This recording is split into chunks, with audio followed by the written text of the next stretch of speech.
Hello, it is Monday, May 22nd, 2023 at 5:10 p.m. Eastern Time USA, 1710. This is my video journal. I'm Mitch Miller.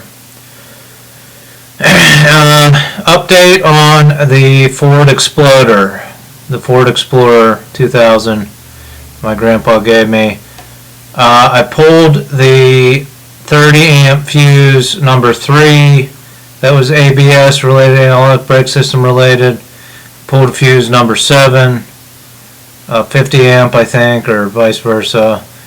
And neither of those fixed the issue. So then I pulled the little 10 amp fuse up in the dashboard inside the vehicle, and that brought up the ABS light and fixed the problem. However, no speedometer. And I figured out what it was. I figured out what the issue is. I YouTubed it. It's the anti-lock brake sensor. It's a magnetic sensor that senses when the wheels are turning. That magnetic sensor is lost. One of them has lost their magnetivity and become weak, and then when it gets down to a low speed, it engages the anti-lock braking system. So this sensor includes the speedometer gauge. It's a speed sensor and an anti-lock brake sensor, which is why the speedometer is linked to the system. So it's not the computer system, right? It's not the anti-lock brake computer system that has become corroded and broken. It's one of the sensors for the computer. So one of the nerves connected to that central nervous system computer of the 2000 Ford Explorer. So I think what I'm going to do eventually is buy 4 new sensors and see what the labor will be to replace those sensors when I have the money to do it. Might have to work all Labor Day weekend, but we need to get this anti-lock brake system working. And I say we keep the Ford Exploder going as long as possible, even if it's just making trips up and down from Utica to Carlton for the next 5 years. Let's see how long it takes for this Ford computer to have a major malfunction, right? So we keep oiling the Explorer every year to make sure it doesn't rust out, and see how long we can keep it going, even if it's parked at my parents' house indefinitely. So that's the update on the Ford Explorer. It's still malfunctioning, and it will until I save up enough money to fix the anti-lock braking system. I had a meeting with Laura Boyd. She's a filmmaker. She's I think at the director's level at Point Park University in the film area. She's also a friend and married to Hillary's former boss, Brian Schultz, who has recovered from his face cancer. I believe he's doing well from his skin cancer. Had a meeting 2 weeks ago. We talked about this documentary she wants to make about me. It might be a short documentary. Basically, we're going to get together and I'm just going to tell a story about my mental illness, my investigations, my encounters abroad and here at home, my theories about the SOBs, and so on and so forth. I'll mix it all up in there. We'll see if it becomes a full-length documentary at that point. If I talk for 5 hours, maybe it'll be interesting enough for full length. But my point is that the book, Institute and Clinic, that I'm writing on this computer, that I didn't get very much done while I had a long break from work, all of those theories, all of those things I was going to bring out in that book, the investigations, the patent infringement, patent fraud, the radio towers not being located where they say they are on the FCC database, the correct amount of towers being located on that database, so on and so forth.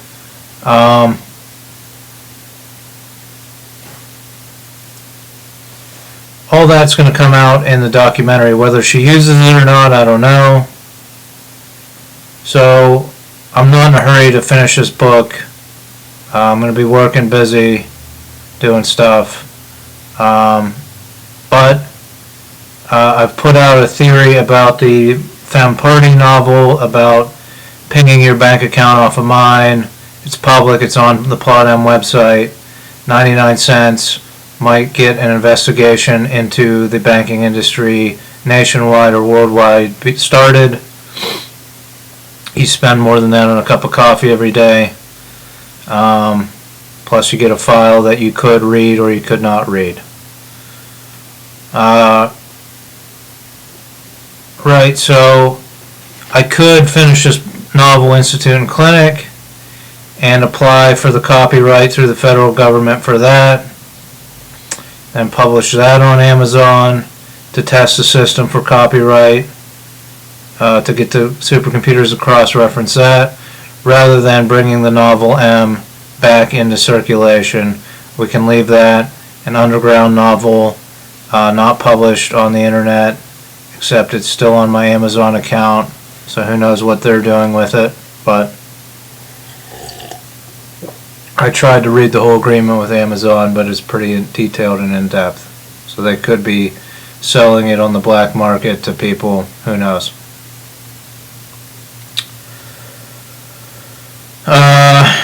So that's an option. The main thing I wanted to talk about today was the elderly wireless waves and these pendants that the elderly people wear. My grandpa has one. It only works for 100 yards from the base unit. He has a little battery. He showed me how it works. The battery charges, and when the pendant becomes weak, you replace the battery. Now, I've called for a moratorium on all new smartphones after this generation, but hey, that might never happen, right? Let's figure out different routes to get this to happen, right? I've called for people with mental illness, migraines, autism, all kinds of spectrum illnesses that could be caused by wireless waves, and we don't know because the FCC never did the tests, never did the studies, and the lobbyists will keep that from happening in perpetuity. The elderly with their shakiness, their Alzheimer's, their dementia, getting all these people to form a coalition to say to the big wireless companies, and this would be under the Friends Against Big Wireless group, look, we think you're causing these problems, so we want you to be totally transparent with how much it costs for a simple flip phone to be on your network per month without investing in new generations. Take that out of the equation. What does it cost if you just wanted to maintain this network for the next 100 years? What would it cost per device to have unlimited data on a smartphone and unlimited talk and text? How much does that cost per month? You, the provider. And how much for a flip phone with 30 minutes a month? How much does that cost? And every spectrum in between. We want a price list. This is what it costs you. Transparency.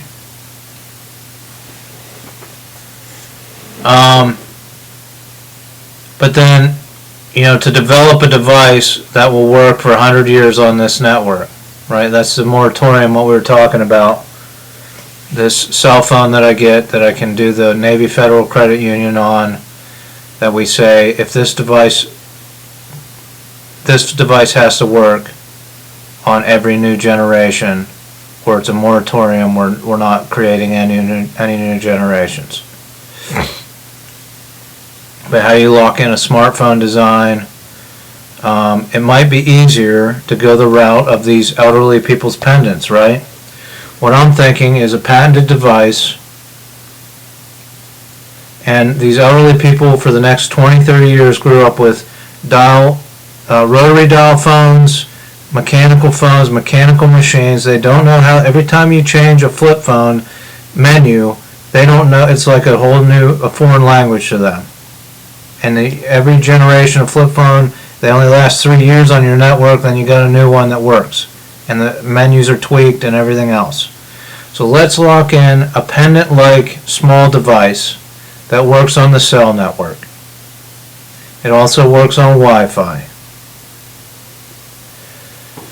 And this pendant has a button for emergencies. It dials 911 directly. Doesn't go through a secondary provider. This is the 911 button. That's the red button. This other blue button dials whatever setting you're on. Right? So there's a dial on the device with numbers 1 through 9.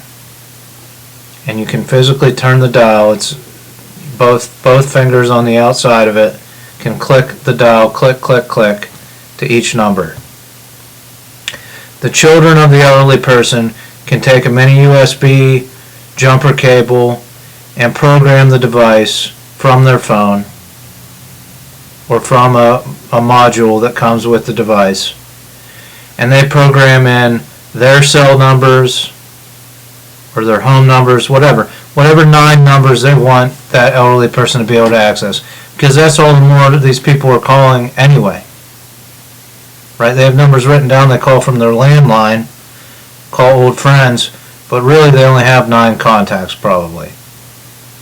So if the person falls and they're too embarrassed to call 911 directly by hitting the button, they can memorize the numbers. This is my son, number 2, click it to number 2, hold the blue button, and it calls the son on their cell phone. And they can talk right through the pendant. Hey, I fell down, I'm fine for the next half hour, but can you make it over here to help me get up? And the son can either then call 911, hey, I'm going to call an ambulance for you, or, I'm out of town, I'm in Albuquerque, I'm going to call an ambulance for you. Or they can say, yeah, I'll be right over as soon as I can, hang tight. Right? Because I heard that up in my hometown area, 80-90% of ambulance calls are just the paramedics coming to stand elderly people back up. So let's cut some of the workload for the ambulances by getting the family involved easily, and let's make it more accessible for 911 for real emergencies. Right? So we patent this device, this click wheel dial pendant device, and we say to the big wireless companies, number 1, we want transparency on how much device, flip phone, 30 minutes, no talk, no text, no data, how much a smartphone with unlimited everything costs, and everything in between. Number 2, we want to lock this pendant device in so that it works on your network. And if there's ever a time when it doesn't work on your network, we're going to shut it all down, right? We're going to say, look, this is the one device, and if you can't make it work on your network, then you've become too advanced in your wireless capabilities. And we need to re-talk about how this is going to go down and have forums nationwide about broadcasting wireless waves, and we need to have studies, real studies done by independent, neutral people like me that will take and design actual studies that could prove some of my theories. Not just whatever studies like the cigarette companies funded offhandedly to prove their point. Right, so this is the device. It also works on Wi-Fi, and so with this coalition of people go to the big internet providers and we say, look, we're not gonna break this down transparently like we're doing to the wireless companies yet, but we could do it to you, internet providers. Especially you internet providers that are wireless companies who just provide it wirelessly. Right? That's our next step. What we're going to do is you're going to give, if these elderly people pay for cable, you're going to give them Wi-Fi for $5 additional a month to run this pendant's Wi-Fi device. That's all it'll run is the pendant. We're not going to be streaming a bunch of videos and stuff off of their Wi-Fi. It's just a cheap plan for the pendant. For people like my grandpa that are out in the country and can't get a cell signal in their house, $5 a month, the kids can pay the cable bill, and there it is. He watches old westerns all day. He doesn't take it in Fox News in the morning, I think, and he has a little Wi-Fi plan, right? The pendant can also be recognized by neighbors' Wi-Fi. So if it wanders off, dementia, neighbors can opt in. Yes, it'll pick up on my Wi-Fi if you're out in the country. And the locational capabilities of this little pendant device will be, it'll get authorities within a couple hundred yards of where it is, right? It doesn't have to be pinpointed like a smartphone, but it can definitely get you to the address if it's on the Wi-Fi, so on and so forth.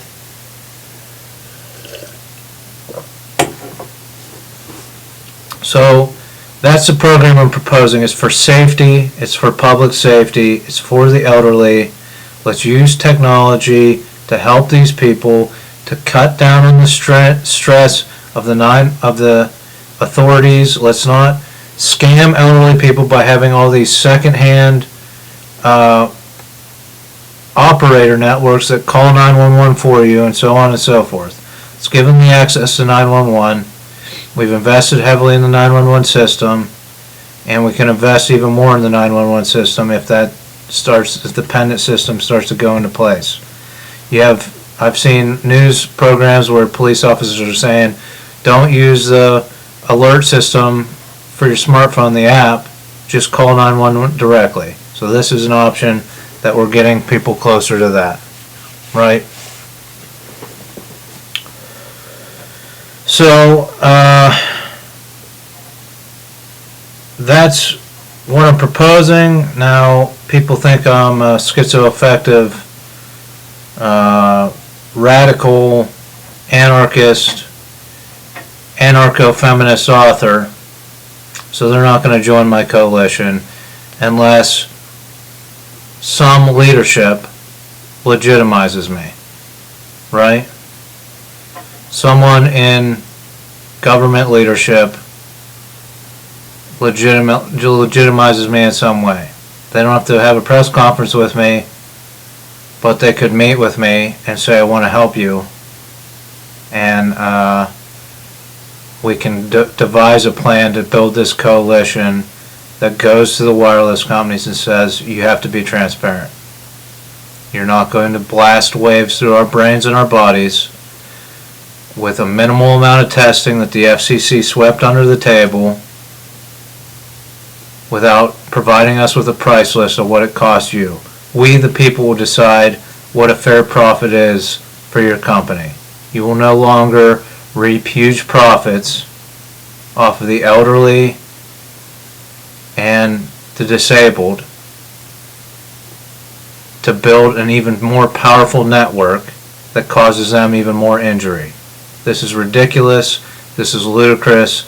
This is insanity. These people, these mentally ill people, are not insane. The executives of the wireless companies are insane. They're pushing a product just like the cigarette companies push their products, just like the pharmaceutical companies push their products.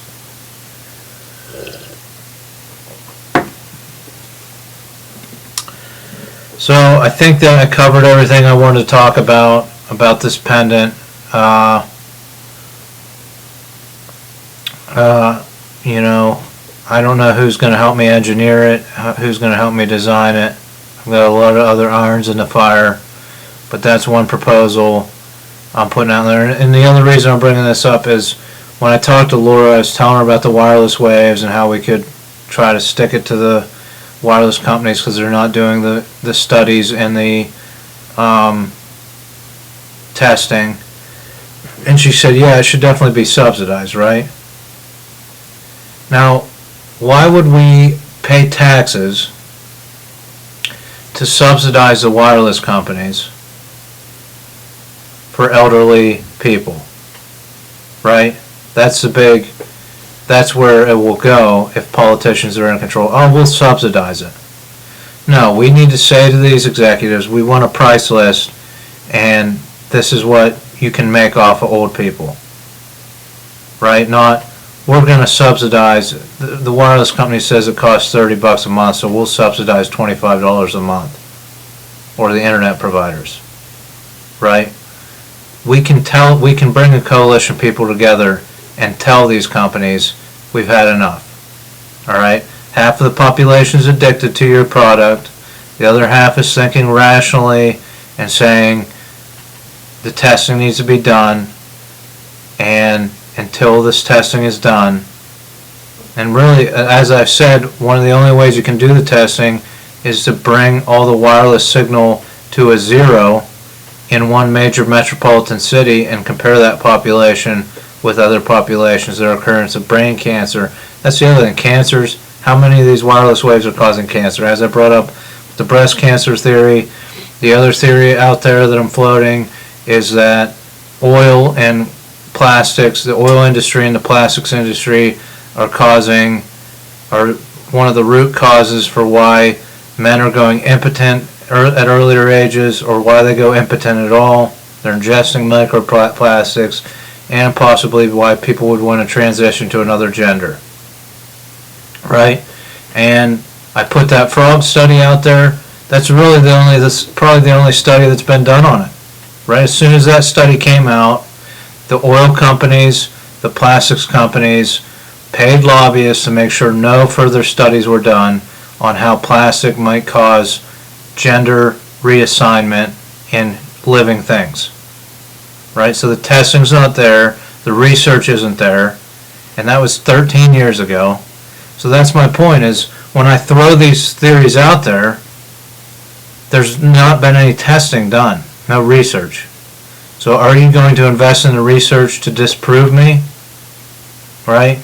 That's kind of what conspiracy theorists do. They say they'll put it out there and just prove me wrong.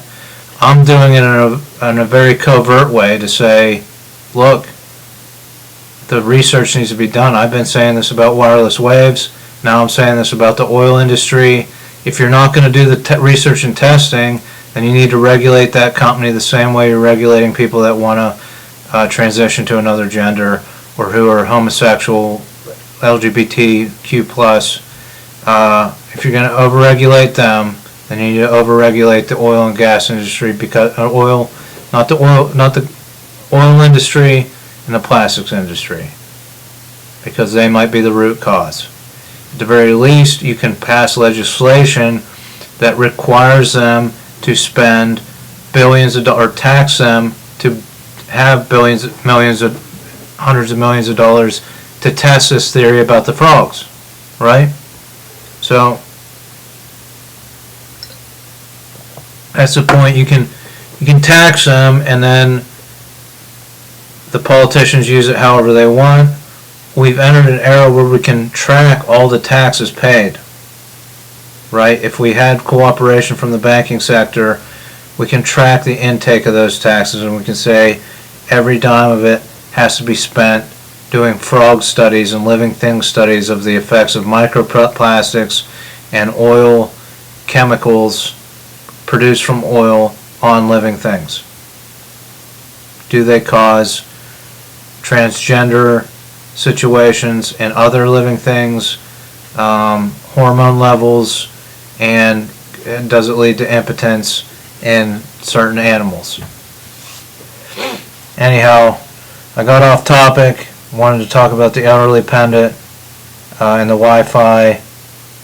Join me next time when I talk about a new plan for Medicare for All. I've put out some other ideas involving blood types and paying O-negative donors as a way to compensate them, and show how compensating people for their blood donation can audit the medical system so that we get more equality and drive down the prices, because we can see how something in demand, O-negative, the universal donor blood, whatever that is, O-negative I think, is paid, and then you can compare that payment with what pharmaceutical companies get compensated for artificial limbs, for other in-demand hip replacements, all these other in-demand things that aren't donated, they're manufactured. As we enter an era where we might be able to produce blood from biotechnology type situation. So I think I've published that somewhere about the O-negative donor, the universal donor, and in a short story or something. So I have a new plan for Medicare for All, and it can include that, but it also involves artificial intelligence, collaborating with doctors being able to collaborate with artificial intelligence, and how we can roll that out for Medicare for All. So join me tomorrow when I talk about that.